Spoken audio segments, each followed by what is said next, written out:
നമ്മൾ പലപ്പോഴായിട്ട് ചിന്തിച്ച് പ്ലാൻ ചെയ്ത് ചെയ്യുന്ന പല കാര്യങ്ങൾ സത്യത്തിൽ ഒരു വെർബൽ മാസ്റ്റർബേഷനാണ്.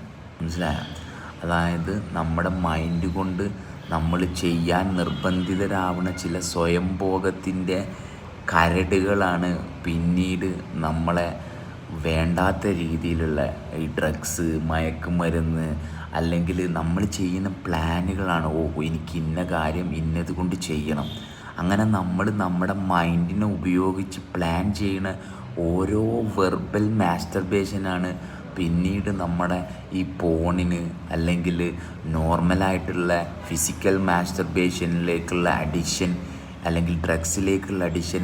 ഇതെല്ലാം നമ്മൾ പലപ്പോഴായിട്ട് നമ്മൾ ചിന്തിച്ചിരുന്ന് നമ്മൾ കണക്ക് കൂട്ടലിലേക്ക് പോകുമ്പോഴാണ്.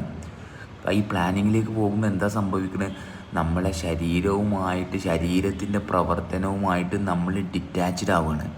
ആ ഡിറ്റാച്ച്ഡ് ആവുന്ന സമയത്ത് നമ്മളെ ബോഡിയിൽ പലയിടങ്ങളിലായിട്ട് നമ്മൾ ഡിറ്റക്റ്റ് ചെയ്യുന്ന ആ നംബ്നെസ്സിൽ നിന്ന് രക്ഷപ്പെടാൻ വേണ്ടിയിട്ടാണ് നമ്മളൊരു ഹൈപ്പായിട്ട് ഒരു സെക്ഷുവൽ ഇൻ്റർകോഴ്സ് അല്ലെങ്കിൽ ഒരു മാസ്റ്റർബേഷൻ അല്ലെങ്കിൽ യൂസിങ് ഡ്രഗ്സ്, ആൽക്കഹോൾ അല്ലെങ്കിൽ വേറെ അടി, വഴക്ക്, മനസ്സിലായോ?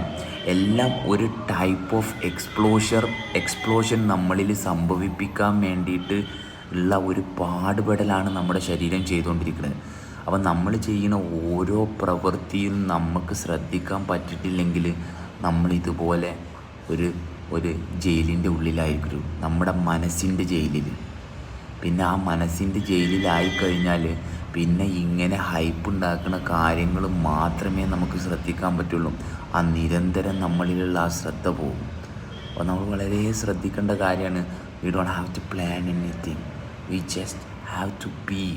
നമ്മുടെ ബോഡി സെൻസ് ചെയ്ത് നമ്മളിരിക്കുക എന്നുള്ളത് മാത്രമേ നമുക്ക് ചെയ്യാനുള്ളൂ. അതിൽ നിന്ന് മാറുമ്പോഴാണ് അക്യുമുലേഷൻ സംഭവിക്കുന്നത്. അക്യുമുലേഷൻ സംഭവിച്ചു കഴിഞ്ഞാൽ ഒരു പെട്ടിത്തെറി ആവശ്യമാണ്. അപ്പോൾ വളരെ ശ്രദ്ധിക്കുക, പൊട്ടിത്തെറിക്കാതെ നമ്മളെ കൊണ്ടുപോവുക.